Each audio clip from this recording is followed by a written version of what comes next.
Hey everyone, welcome to episode 12 of the PowerPlatform Digital Series.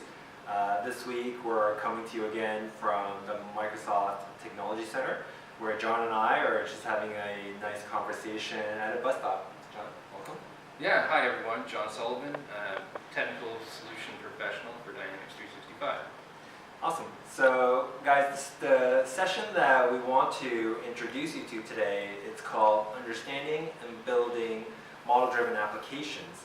And John, one of the things that I think it's still a little bit being understood by everyone is the common data model and sort of all the stuff that's in the common data model.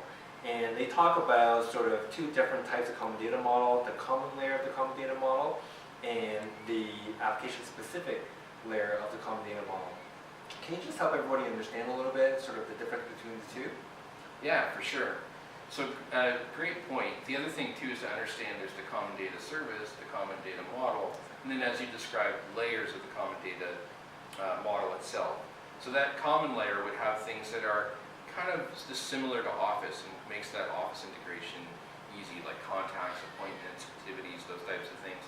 Then when you start getting into sales and service, then we start adding objects that are relevant to those workloads, like opportunities in sales or cases in service. Great. So guys, enjoy the session. As always, please let us know what you think.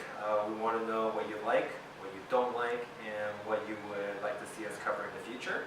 So until the next episode, thanks for watching and enjoy.